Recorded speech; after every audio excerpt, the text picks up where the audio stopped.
Olá, amigos, eu vou passar, vamos dar continuidade ao nosso material de matemática básica do ensino médio. Na aula anterior, nós iniciamos o nosso curso de análise combinatória e nós estudamos o princípio fundamental da contagem. E vendo o que a gente vai fazer agora? A gente vai dar continuidade, com mais exercícios sobre o princípio fundamental da contagem. Por quê? Porque ele é básico, ele é simples e ele é como se fosse o alicerce da análise combinatória. Você entendendo esse princípio, o resto fica mais fácil, tá? Na última aula nós terminamos o exemplo número 3, então eu vou voltar com o exemplo número 3 só para chamar a atenção de um detalhezinho que muitos alunos confundem, tá? Então vamos aqui para a lousa. O exemplo 3 dizia, quantos são os números de 3 dígitos distintos? Né? Aí nós fizemos. O número de 3 dígitos tem unidade, dezenas, tem o algarismo das unidades, o algarismo das dezenas e o algarismo das centenas. E nós vimos que o nosso sistema de numeração decimal é composto de 10 dígitos e para o das centenas eu só poderia usar quantos? 9 dígitos. Por que 9? Porque o zero não pode ocupar as centenas, tá certo? Os números de 3 algarismos começam no mínimo com 1, 101, 102, 100 e nunca com 0, tá certo? Então o zero não pode ocupar o algarismo das centenas. Então, são 9 possibilidades para as centenas. Aí, quais são as 9? Está aqui elas, né? Ó. Essas 9 possibilidades. Rivelino, mas no nas dezenas também são 9. Por quê? Por que são 9? Porque no das dezenas, você vai excluir, aquele que você utilizou nas centenas. Teoricamente, ficariam 8. Só que agora o zero pode ocupar as dezenas. Aí voltam a ser 9.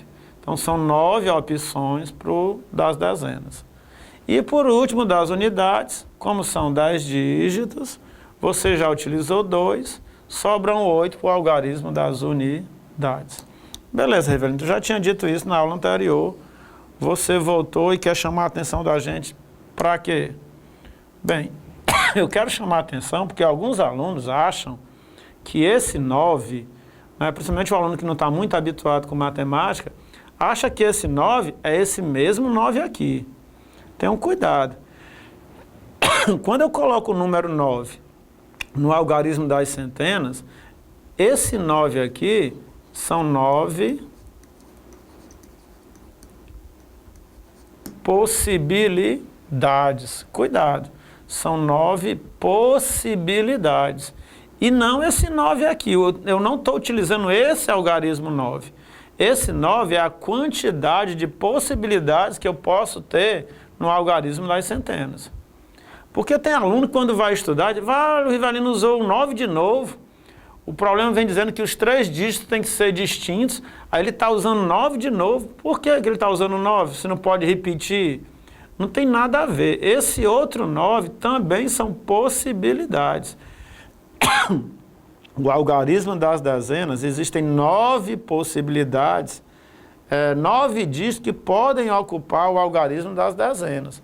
Então, alguns alunos confundem possibilidade com os dígitos. Aí eles dizem, o problema vem dizendo que não pode repetir, o Rivelino não repetiu. Tem 9 aqui, tem 9 aqui.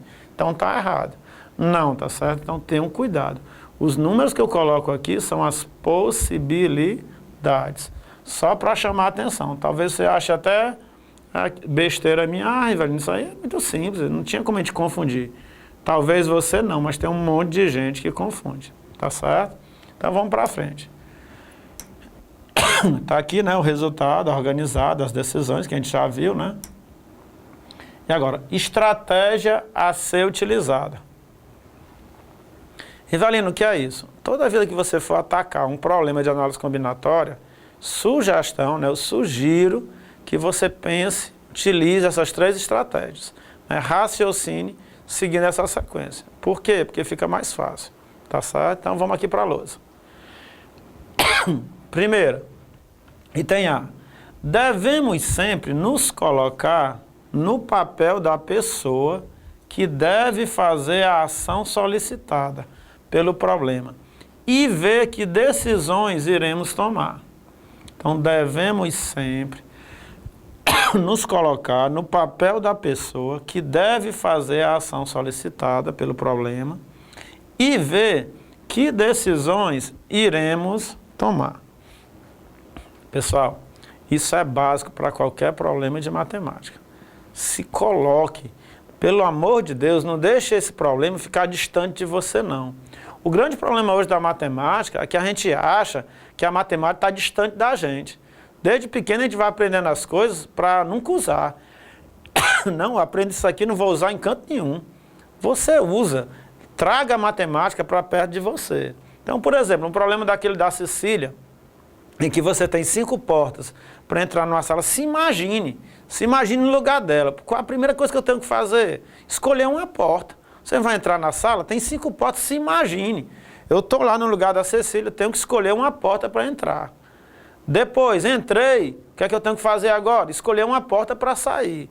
Então, se coloque no lugar da pessoa do problema. Fica mais fácil, você interioriza melhor, tá certo? Então, essa é a primeira dica, se colocar no lugar da pessoa que está lá no problema, na situação do problema, tá certo? Fica mais fácil de resolver. Vamos lá para a lousa de novo. Segunda estratégia. Devemos, sempre que possível, dividir as decisões a serem tomadas em decisões mais simples.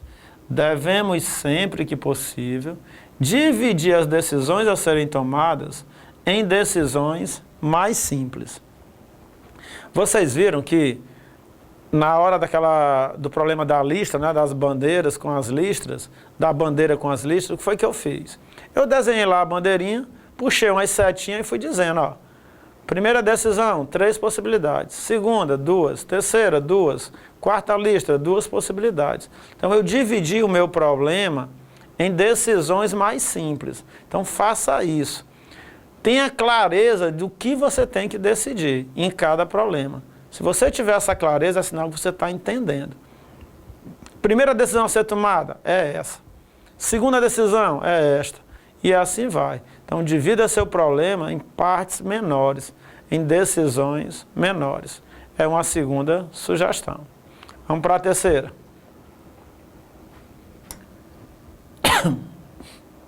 Se uma das decisões a serem tomadas for mais restrita que as demais, se uma das decisões a serem tomadas for mais restrita que as demais, essa é a decisão que deve ser tomada em primeiro lugar. Se uma das decisões a serem tomadas for mais restrita que as outras, essa é a decisão que deve ser tomada em primeiro lugar.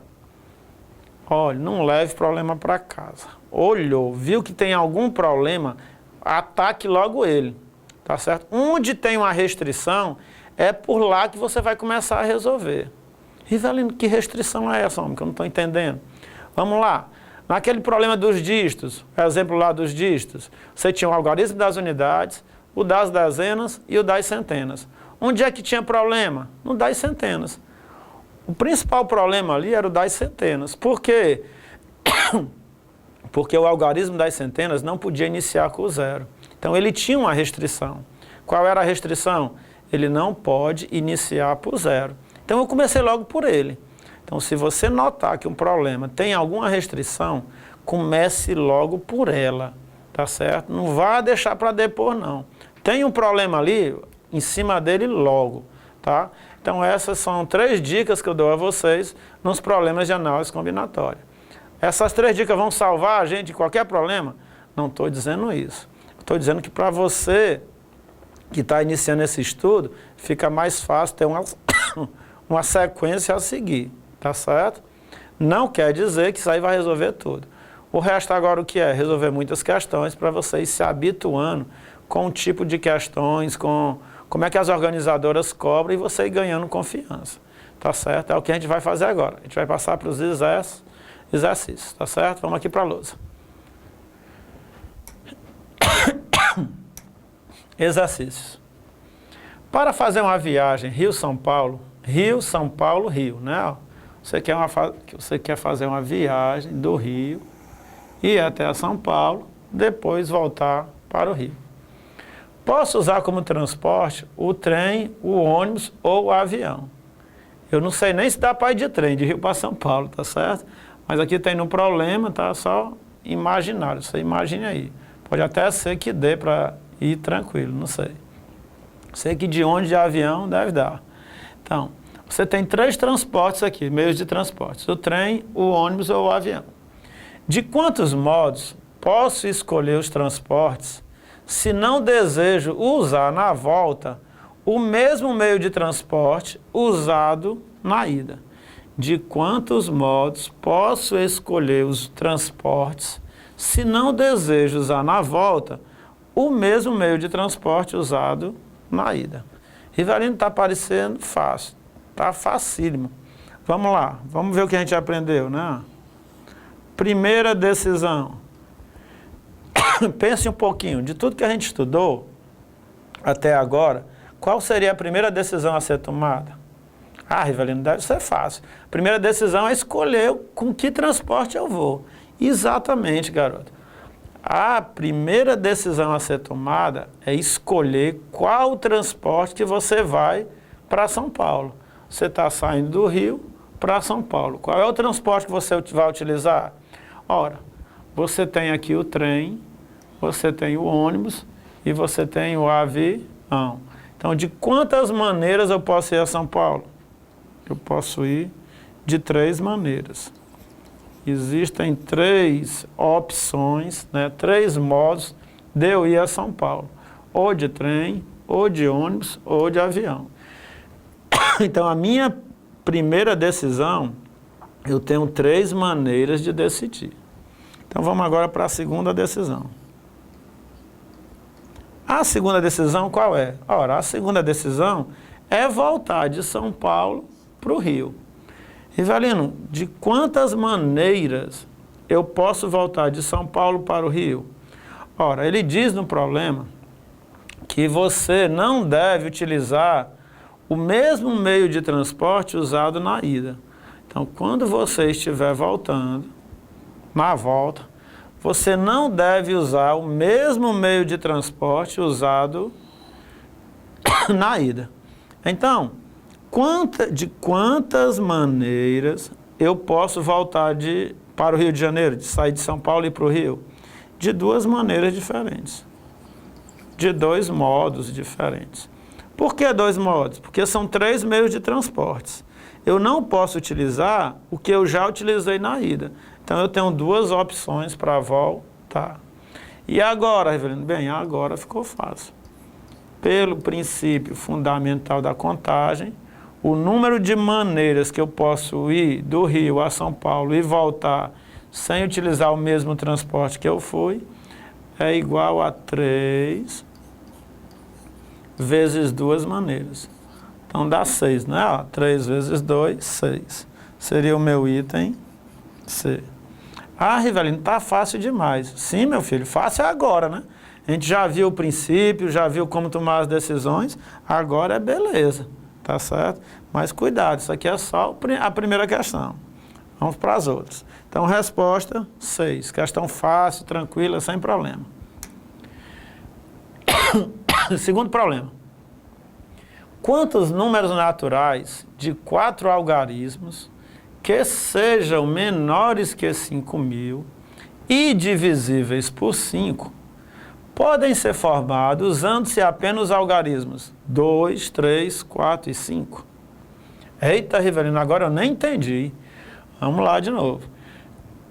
Quantos números naturais de 4 algarismos, ou seja, você quer formar números de 4 algarismos que sejam menores do que 5.000, esses números que você vai formar devem ser menores que 5.000 e eles também devem ser divisíveis por 5. Eles devem ser divisíveis por 5. Então, quantos números naturais de 4 algarismos que sejam menores que 5.000 e divisíveis por 5 podem ser formados usando-se apenas os algarismos 2, 3, 4 e 5. Então, você só pode usar esses 4 algarismos. Se você tem 9, você tem 10 algarismos no sistema de numeração decimal. Mas dos 10, você só pode usar esses 4. E agora, Rivelino, como é que a gente faz? Vamos lembrar, né?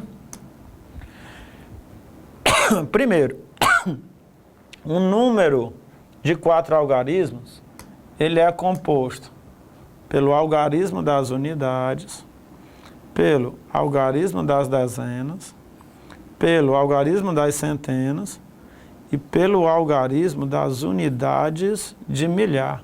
Vixe, Rivelino, eu não lembrava mais nem dessa unidade de milhar, mas tem, meu filho. Unidade, dezena, centena, unidade de milhar, dezena de milhar, centena de milhar, unidade de milhão, e aí vai. Então, um número de 4 algarismos, ele é composto pelo algarismo das unidades, pelo das dezenas, pelo das centenas e pelo das unidades de milhar. Beleza, Rivelino.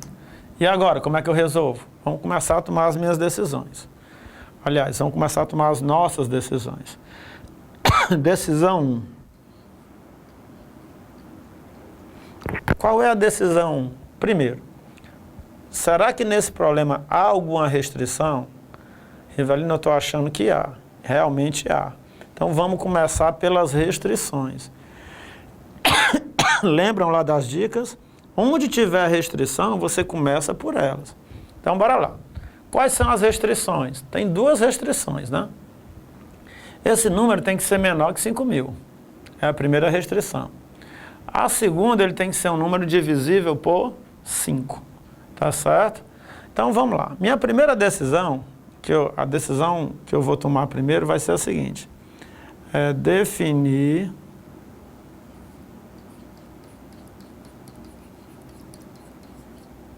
aliás, eu não vou nem escrever não, tá certo? Para a gente não perder tempo. Eu vou falar aqui e você vai assimilando aí, tá certo? A minha primeira decisão vai ser definir o algarismo das unidades. Mas por que, Rivelino, definir o algarismo das unidades? Porque esse número ele deve ser divisível por 5. Esse número, ele diz no problema que tem que ser um número divisível por 5. Quando é que um número dá para dividir por 5? Ora, um número dá para dividir por 5 quando o algarismo das unidades dele terminar em 0 ou em 5. Mas aqui não tem 0. Se aqui não tem 0, então o algarismo das unidades está definido. Ele só pode terminar em quanto? Em 5. Então, todos os números que eu formar, obrigatoriamente, devem terminar por 5. Então, primeira decisão, escolher de quantos modos eu posso escolher o algarismo das unidades? De um modo. De uma maneira. Eu só posso escolher o algarismo das unidades de uma maneira. Qual? O 5. Só posso colocar o 5 lá. Nenhum outro desses algarismos pode ocupar o algarismo das unidades. Só o 5. Então, eu tenho um modo para o algarismo das unidades. Eu tenho uma... Deixa eu usar aqui a palavra possibilidade, né? Fica melhor. Tá certo? Então, eu tenho uma possibilidade, tá certo? Uma possibilidade para o algarismo das unidades. Então, unidades, uma possibilidade. Beleza. Rivelino, qual é a minha segunda decisão a tomar? Ora, a minha segunda decisão a tomar é onde tiver outra restrição. Tá certo? Então, aqui é uma possibilidade. Por que 1? Porque só pode aparecer aqui o 5. Pelo amor de Deus, não vai dizer assim não. Mas, Rivelino, não tem nenhum no problema, como é que tu vai botar 1 aqui? Meu filho, eu não estou colocando 1 no algarismo das unidades, não. Esse 1 aqui é uma possibilidade, que é quem? O 5. Então, não confunda. Minha segunda decisão.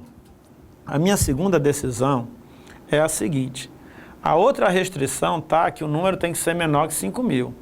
Então, isso influencia lá no algarismo das unidades de milhar. Quantas possibilidades eu tenho para o algarismo das unidades de milhar? Ora, Se eu colocar no algarismo das unidades de milhar o 2, eu não vou ter nenhum problema. Por quê? Porque vai ficar 2.000 e alguma coisa. 2.000 e alguma coisa é um número menor que 5.000. Se no lugar do algarismo das unidades de milhar eu colocar o 3, esse número vai ficar assim, 3.000 e alguma coisa. 3.000 e alguma coisa é um número menor que 5.000. Então, beleza pura. Se eu colocar no algarismo das unidades de milhar o número 4, esse número vai ficar 4.000 e alguma coisa. Então, também vai ser menor que 5.000. Não vai ter problema. Agora, se eu colocar no algarismo das unidades de milhar o 5, aí eu vou ter um problema grande. Por quê? Porque todos os números formados vão ficar 5.200 e tanto, 5.300 e tanto, 5.400 e tanto, pelos outros algarismos que apresenta aqui. Então, ele vai ser maior que 5.000. Então, eu não posso começar o algarismo, eu não posso colocar nas unidades de milhar o algarismo 5. Por que não, Rivelino? Porque senão esse número vai ficar maior do que 5.000. Então, quantas possibilidades eu vou ter para o algarismo das unidades de milhar? Bem, você vai ter 3 possibilidades. Quais são elas? O 2, o 3 e o 4. Então, qualquer um desses 3 números podem ocupar o algarismo das unidades de milhar, tá certo? Então, segunda decisão, definir quantas possibilidades eu tenho para o algarismo das unidades de milhar. Então, quantas possibilidades eu tenho? 3 possibilidades. Rivelino, já estou começando a entender. É devagarinho mesmo, não se preocupe não. E agora, né, ficou para aquele local que não tem restrição nenhuma. É o algarismo das centenas e o das dezenas. Então vamos lá. Quantas possibilidades eu tenho para o algarismo das centenas? Qualquer um dos 4. Qualquer um dos 4 podem ocupar o algarismo das centenas. Ei, Rivelino, mas espera aí. Me diga uma coisa. E aquele que eu já usei na unidade de milhar, eu posso utilizar aqui? Bem, ele fala em algum momento na questão que os algarismos devem ser distintos. Vamos ler. Quantos números naturais de 4 algarismos, que sejam menores que 5.000 e divisíveis por 5, podem ser formados usando-se apenas os algarismos 2, 3, 4, 5? Bem, ele não falou nada, né, em termos de repetição de algarismo. Como ele não falou, estou imaginando que você possa, né, repetir os algarismos, tá certo? Então, qualquer um dos 4 pode vir para cá. E o das dezenas? Também qualquer um desses 4 pode vir para o algarismo das dezenas. Então, decisão 3, 4 possibilidades, tá certo? E a decisão 4, também 4 possibilidades. Rivelino, e agora? Bem, agora a gente vai utilizar o quê? O princípio fundamental da contagem. Que diz o quê? Se eu tenho que tomar várias decisões sucessivamente, o número de modos de tomar essas decisões é igual ao produto de cada uma delas. Então vai ficar 1 vezes 3 vezes 4 vezes 4. 1 vezes 3, 3, 3 vezes 4, 12, 12 vezes 4, 48. Então, aqui é o item D. Então, são 48 números que eu consigo formar menores que 5.000, utilizando esses dígitos 2, 3, 4 e 5, e formando números divisíveis por 5. Então, resposta 48. Rivelino, e agora? Bem, agora a gente vai para a questão 3. Mas antes de ir para a questão 3, eu queria comentar a questão 3. A questão 3 é super interessante. É a prova cabal, meu amigo, que você tem que estudar, tá certo? Se você tinha alguma dúvida que você tem que estudar, sentar numa cadeira, pegar os livros, o material eu vou passar, as aulas eu vou passar, as aulas de Sérgio, de Weber, estou falando da área de matemática, né? Puxando aqui o saco para a gente, né? Mas também direito, português, inglês, se você tem dúvida se tem que estudar ou não, as suas dúvidas acabaram. Porque a partir da questão 3, você, meu Deus do céu, eu tenho que estudar mesmo. Por que, Rivelino? Vamos ver. Vamos dar uma lida na questão 3, aí você vai perceber por que você tem que estudar e muito. Então vamos aqui para a lousa. Questão 3. Quantos são os gabaritos possíveis de um teste de 10 questões de múltipla escolha, com 5 alternativas por questão? Quantos são os gabaritos possíveis de um teste de 10 questões de múltipla escolha, com 5 alternativas por questão? Você vai fazer uma prova, chegou lá na prova, só 10 questões, estudei nada, vamos aqui no chute que vai dar certo. Ora, no chute, quando você chutar as 10 questões, você vai gerar um gabarito.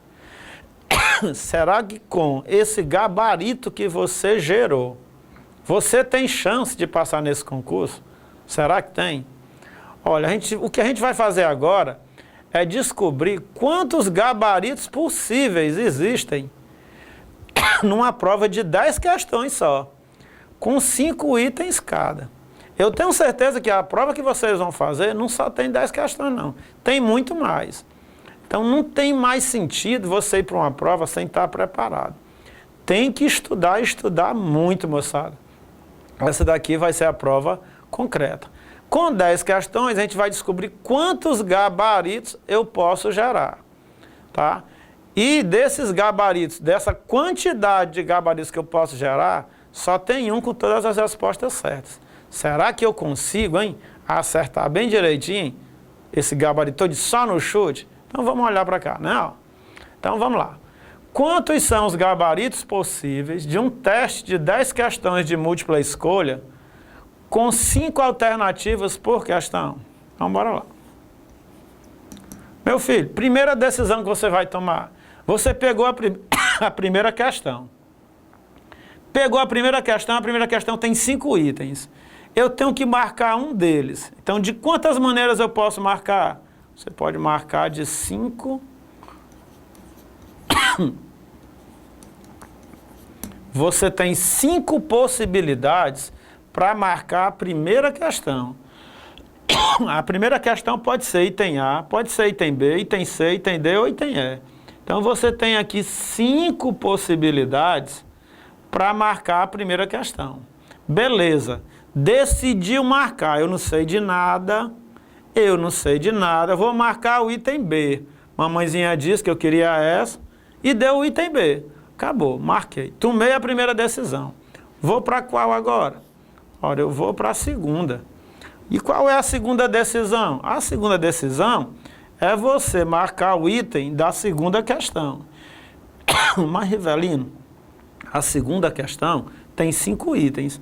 Eu posso marcar qualquer um dos 5. Exatamente. Então, quantas possibilidades você tem?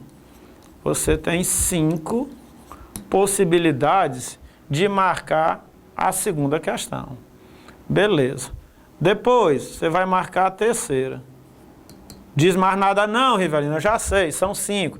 Ainda bem que você está pegando o espírito da coisa. Então, são 5 possibilidades. Isso você vai fazer até qual? Até tomar a 10ª decisão. E a 10ª decisão qual é?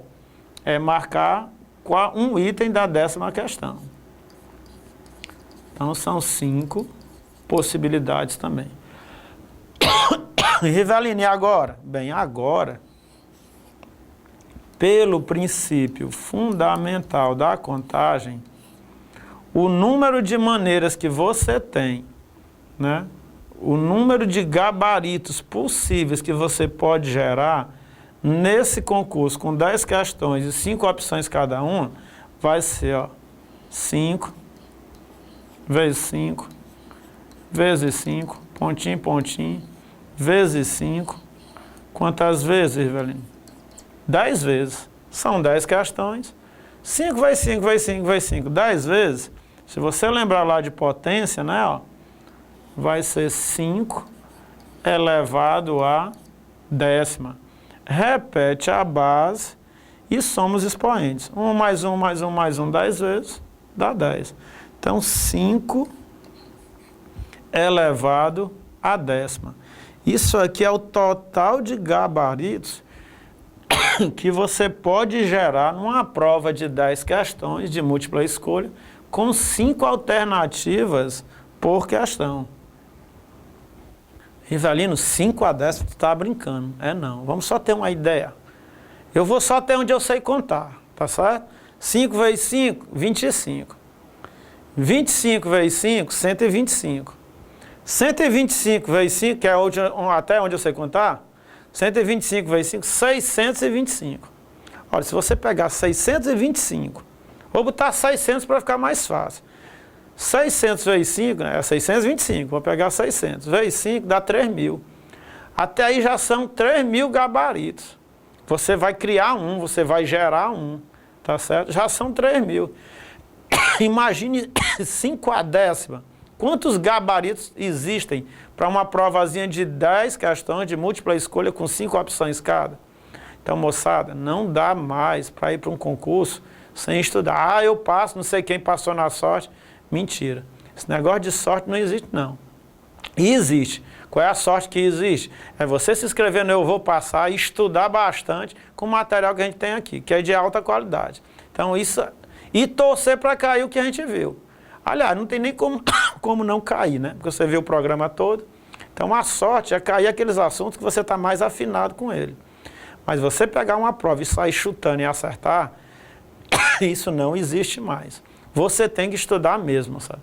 Não existe mais risco de acertar na sorte 10 questões. Você viu aí, ó, 5 elevado a décima, quantos gabaritos podem ser gerados? Imagine uma prova que vem com 60, 70, 120 questões. Então, não tem mais sentido. Então, é uma maneira que a análise combinatória criou para você ter uma noção da probabilidade que você tem de passar no concurso, tá certo? Ah, Rivelino, mas a gente analisa os absurdos e tal, vai eliminando aqui uma opção e outra. Elimina quando você sabe alguma coisa. Ah, isso aqui é absurdo porque você sabe de alguma coisa. Mas se você não souber de nada, como você vai eliminar o que você não sabe? Não tem jeito, tá certo? Então é uma questão muito interessante e, como eu disse, é a prova concreta que a gente tem que estudar mesmo, tá? Moçada, desculpa a brincadeira, um forte abraço, até a próxima. Valeu!